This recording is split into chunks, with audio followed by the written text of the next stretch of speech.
医师提醒，你以为降压药能保你平安，其实有4种食物正在悄悄抵消它的药效，甚至可能让你心梗发作。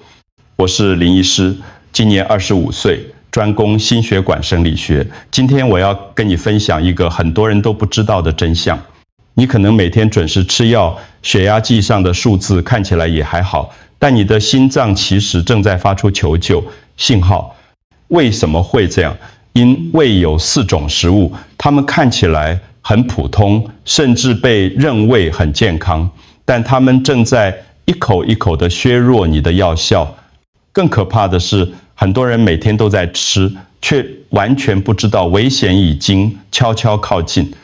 心悸、晕眩、胸闷，这些症状你熟悉吗？如果不及时处理，下一步可能就是心肌梗塞。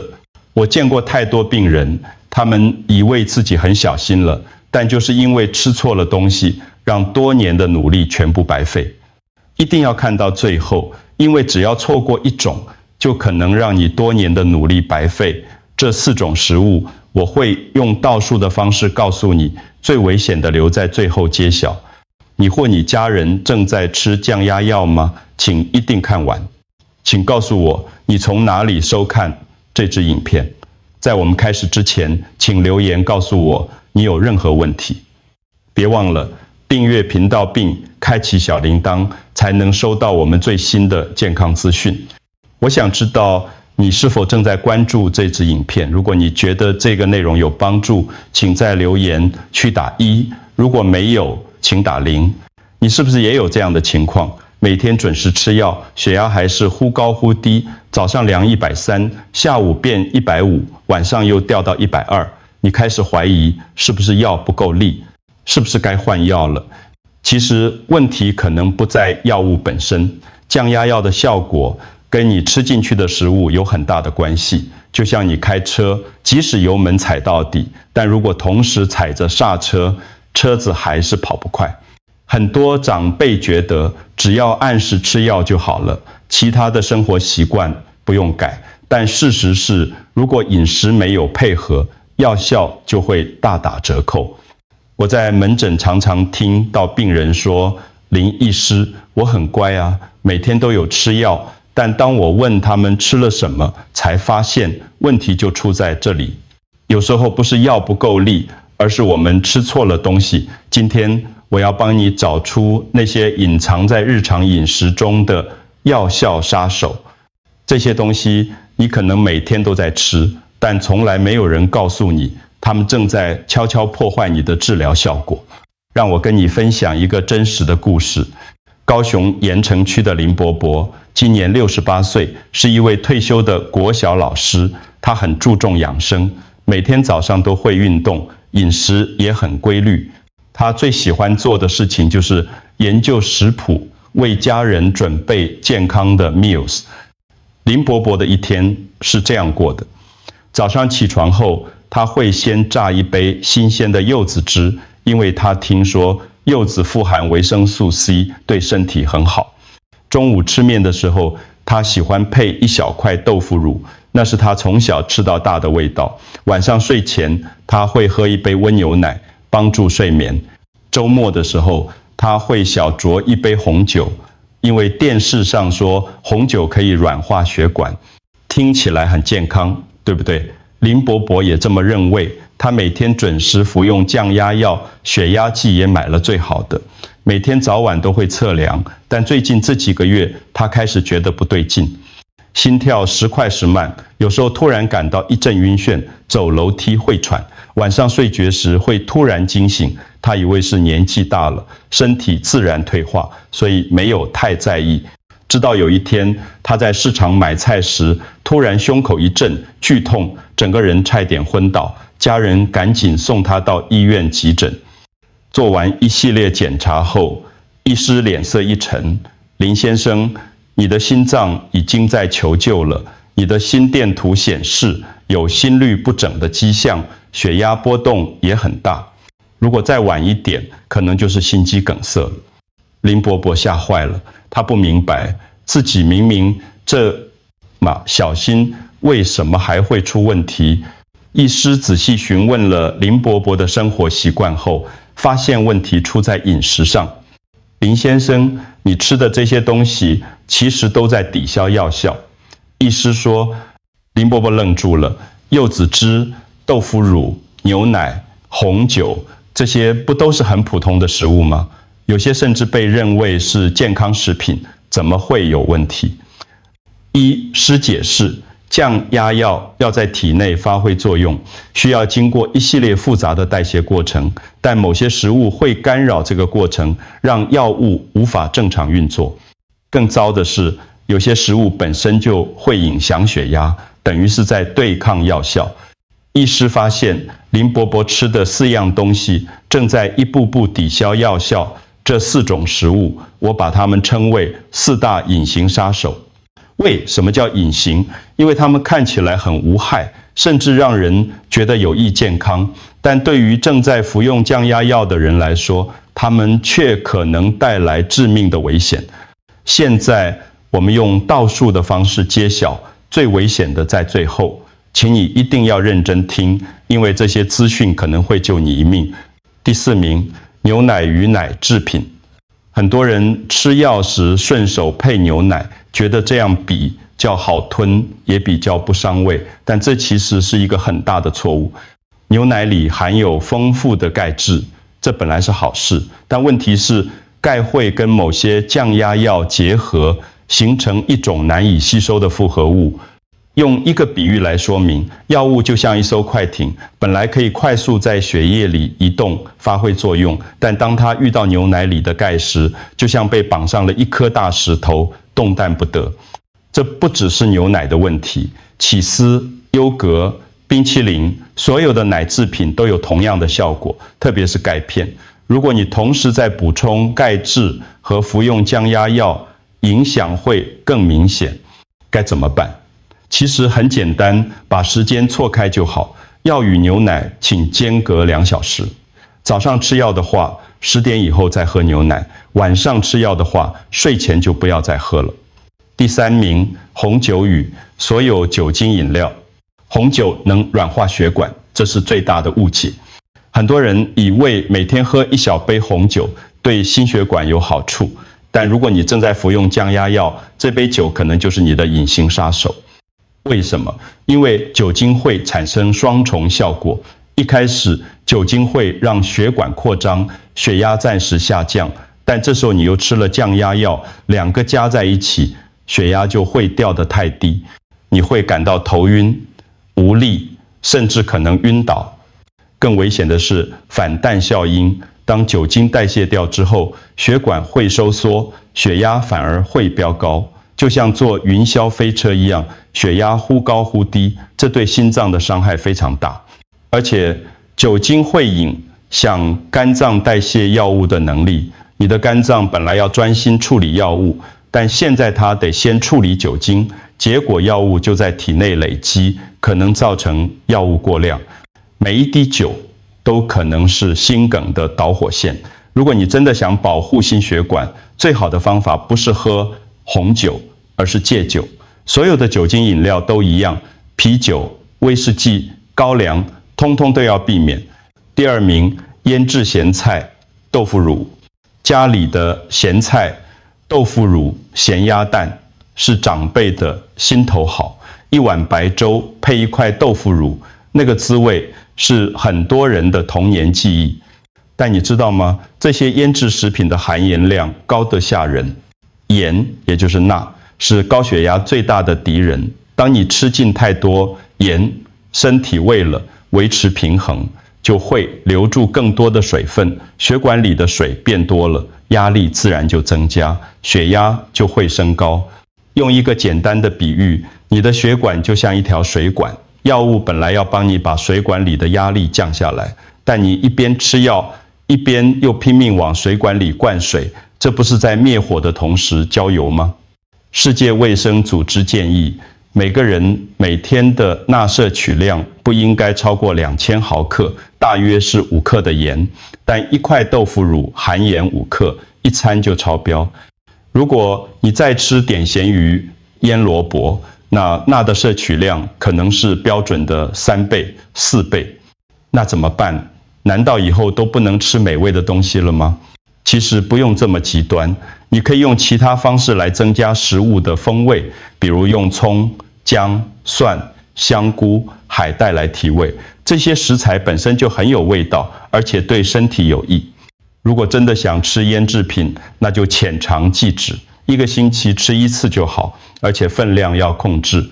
第1名，柚子类水果，终于来到最危险的第1名了。这个看似健康的水果，其实是最致命的杀手。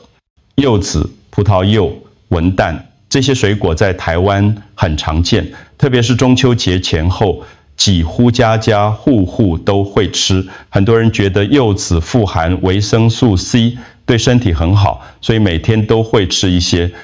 但如果你正在服用降压药，这颗柚子可能会要了你的命。为什么这么严重？因为柚子里含有一种特殊的成分，叫做呋喃香豆素。这个成分会抑制肝脏里的一种酶，叫做 CYP3A4。这个酶的工作是什么？就是代谢药物。当药物进入你的身体后，肝脏会用这个酶把药物分解掉。但如果你吃了柚子，这个酶就被抑制了，药物无法正常代谢，就会在体内累积。结果就是你以为自己只吃了1颗药，但实际上药效可能变成2倍、3倍，甚至5倍，等于每天都在超剂量服药。血压会掉得太低，心跳会变得很慢，你会感到极度虚弱、晕眩，严重的话会昏迷，甚至心脏停止。更可怕的是，柚子的效果可以持续很久，即使你只吃了1次，这个抑制效应可以持续24到72小时。所以不是说今天不吃药，只吃柚子就没事，而是在服药期间完全不能碰柚子。服药者3天内禁止任何柚子制品，包括柚子汁、柚子茶、葡萄柚汁，通通都不行。如果你真的很想吃水果，可以选择苹果、香蕉、木瓜，这些都是安全的。说了这么多不能吃的，你可能会问，那我到底该吃什么？别担心，接下来我要介绍3种营养素，它们是你血压的守护者，只要摄取足够，它们可以帮助你的药物发挥更好的效果，同时保护你的心血管。第1种，钾。钾是天然的血压阀门，它的作用是帮助身体排出多余的钠。记得我们刚才说的吗？钠会让血压升高，而钾就是它的克星。香蕉、地瓜、菠菜、酪梨这些食物都富含钾，特别是香蕉，随手可得，每天吃1根就能补充足够的钾。但要注意，如果你的肾功能不好，就要小心钾的摄取量，因为肾脏无法正常排出，钾可能会造成高血钾。这种情况下，一定要先咨询医师。第2种，叶酸。叶酸是脑血管的防御盾牌，它可以降低血液里一种叫做铜半胱氨酸的物质，这个种物致会伤害血管内壁，增加中风的风险。深绿色蔬菜是叶酸的最佳来源，菠菜、芥蓝、绿花椰菜，每天吃1大碗就能摄取足够的叶酸。豆类、肝脏也是很好的选择。第3种，维生素 D。维生素 D 被称为阳光维生素，因为我们的皮肤在阳光照射下可以自己合成，它的作用是维持血管的弹性，让血管不会变得僵硬。除了晒太阳，你也可以从食物中摄取鲑鱼、蒸鱼、蛋黄、香菇，这些都含有丰富的维生素 D。台湾的阳光很充足，每天早上或傍晚晒个10到15分钟，不用涂防晒乳，让阳光照在你的手臂和脸上，就能获得足够的维生素 D。这3种营养素就像是你身体的3位守护神钾，帮你排钠、叶酸修复血管。维生素 D 维持弹性，只要饮食均衡，多吃蔬菜、水果，适度晒太阳，它们就会默默地保护你。除了饮食，生活习惯也很重要。我把它总结成4大基石，叫做4要4不要。第一要，运动要慢，不要猛。很多人以为运动就要拼命流汗才有效，但对高血压患者来说，激烈运动反而危险。突然的剧烈运动会让血压瞬间飙高，可能引发心脏病或中风。慢走比跑步更能救命，每天走30分钟，速度不用快，能边走边聊天就好。太极拳、瑜伽、游泳，这些温和的运动都很适合。第二要，作息要规律，不要熬夜。你的身体有一个内建的生理时钟，叫做昼夜节律。当你熬夜，这个时钟就会乱掉，身体会分泌压力荷尔蒙，血压就会升高。每天尽量在晚上11点前睡觉，睡足7到8小时。如果睡不着，可以在睡前泡个温水脚，喝点温水，但不要滑手机，因为蓝光会让你更清醒。第三，情绪要平和，不要激动。血压跟情绪有很大的关系。当你生气、焦虑、紧张时，身体会分泌肾上腺素，心跳加快，血压上升。学会放松很重要，深呼吸、冥想、听音乐，找到适合自己的减压方式。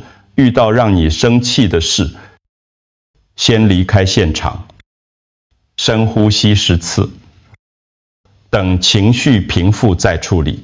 记住，没有什么事情比你的健康更重要。第四要，监测要勤快，不要偷懒。买一台血压计放在家里，每天早上起床和晚上睡前各量一次，把数据记录下来，这样你就能掌握自己的血压变化。如果连续几天血压都偏高或偏低，就要赶快回诊，不要等到身体不舒服才去看医生，那时候可能已经来不及了。